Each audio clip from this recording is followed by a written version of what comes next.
Hi, this is Praveen. Now, let us discuss about the rocks. Firstly, we have to know what is the study of the rocks called. The study of the rocks is called as petrology,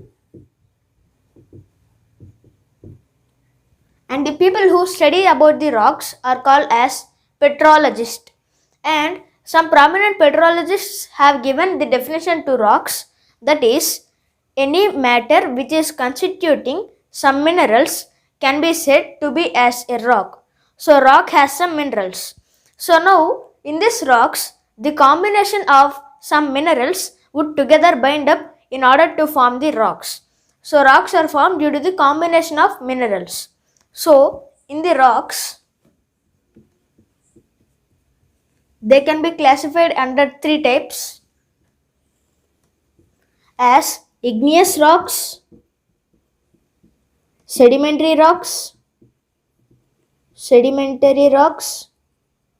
and the metamorphic rocks.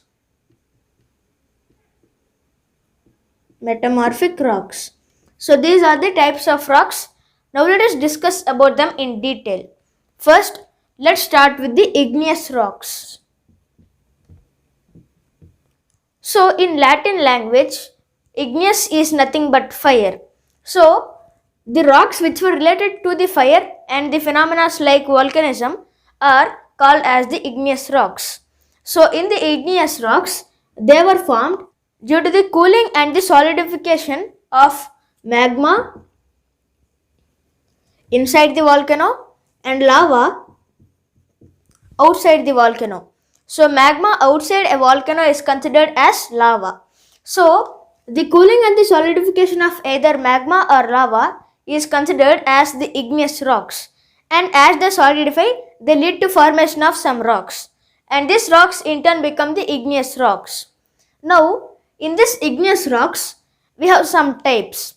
The first one is intrusive igneous rocks.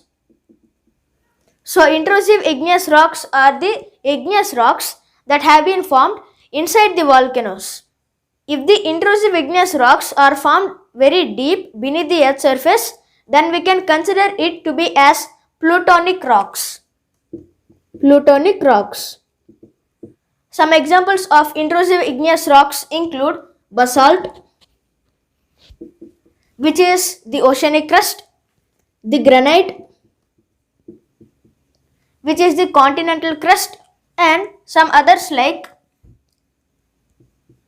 gracia, which is produced by the process of volcanism, and obsidian which can be found in the natural glass.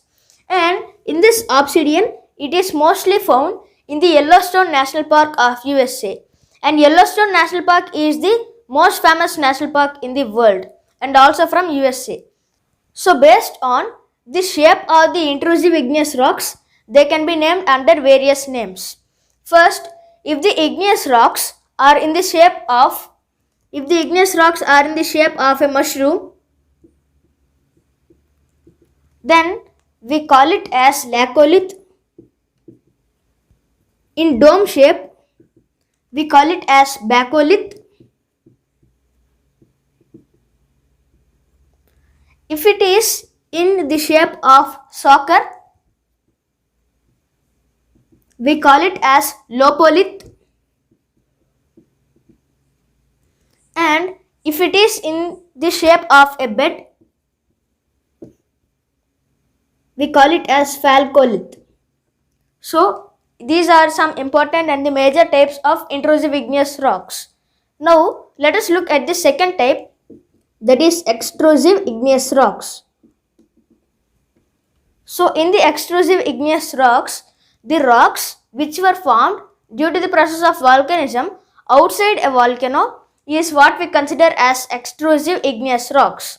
And these extrusive igneous rocks lead to formation of some landforms like plateaus, craters, the caldera lakes, etc., which we will study later. So it is about the extrusive igneous rocks. And also igneous rocks can be classified under four types based on the texture of the rock. Based on the texture, igneous rocks are of four types. First one is phaneritic. Second one is aphaneritic.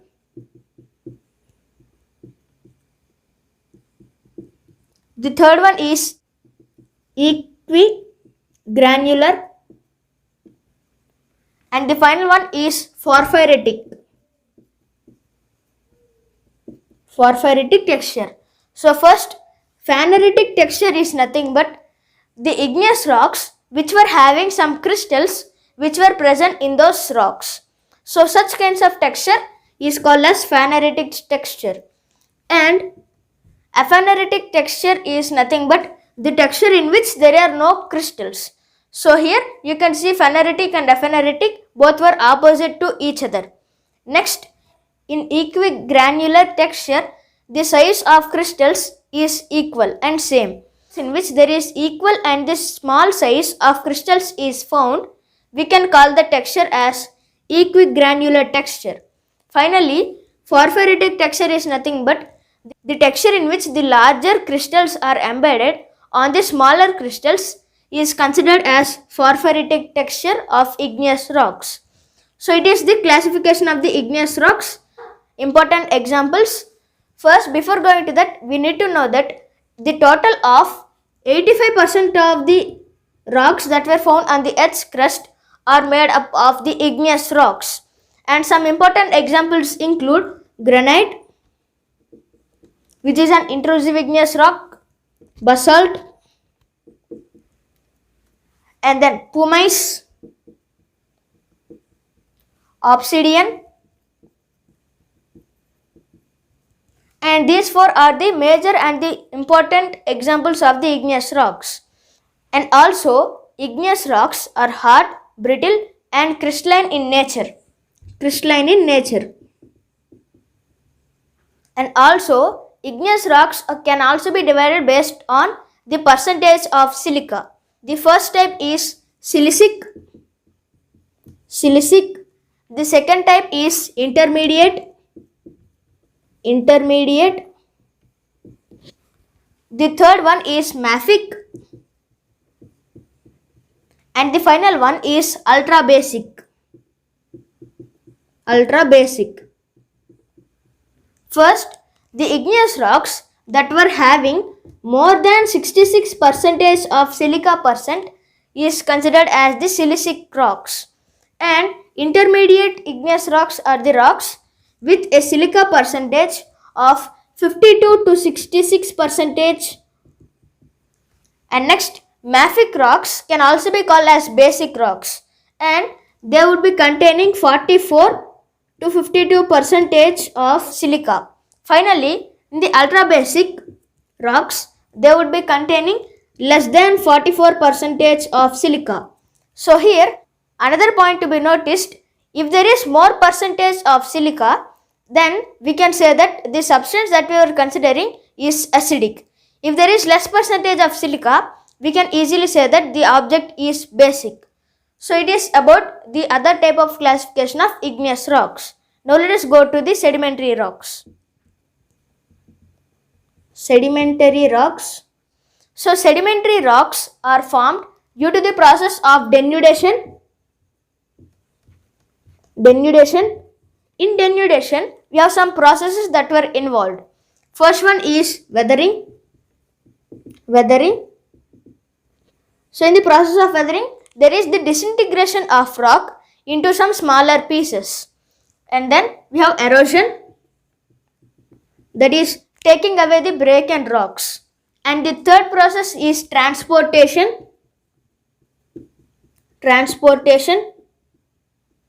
That is the process involved in transporting the eroded material. And the final one is deposition. That is depositing the eroded material in a single place. So these are the processes involved under the denudation. And in the formation of sedimentary rocks, the weathering happens for the igneous and the metamorphic rocks. So metamorphic rocks is the third type, which we will discuss later. So in weathering, we have the breaking down of igneous and metamorphic rocks. Next, they would be eroded and transported, and finally they would be deposited as sedimentary rocks. And in the sedimentary rocks, some important examples of the sedimentary rocks include sandstone, limestone, shale, gypsum,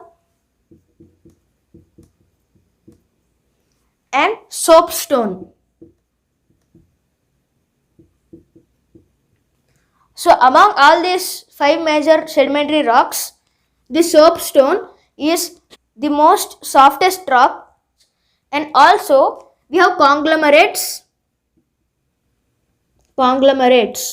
So here another thing to be noticed, the weathering of the igneous rocks and metamorphic rocks leads to formation of some smaller particles, and these kinds of smaller particles or smaller rocks, they would be combining in order to form the sedimentary rocks in the process of deposition. So these weathered rocks are called as sediments, and this combination of the sediments leads to formation of the sedimentary rocks. And the sedimentary rocks, they accounts for 5% of the rocks that were found in our Earth's crust. And in the sedimentary rocks, the combination of such sediments is considered as conglomerates. And in the sedimentary rocks, they can also be classified under 3 types. First one is the physically formed sedimentary rocks. Second one is mechanically formed sedimentary rocks. And the final one is chemically formed sedimentary rocks. First, in the physically formed sedimentary rocks, they were formed by the physical processes by the help of the denuding agents, which were water, wind, glacial action, the wave action of the seas, and the groundwater. So these we will be understanding later. And in the mechanical sedimentary rocks, the processes involved in the marine ecosystem and others would be considered as the mechanically formed sedimentary rocks. The final one is chemically formed sedimentary rocks. Chemically formed sedimentary rocks are formed due to the process of chemical reactions and all. Another point to be noticed is regarding compaction and cementation.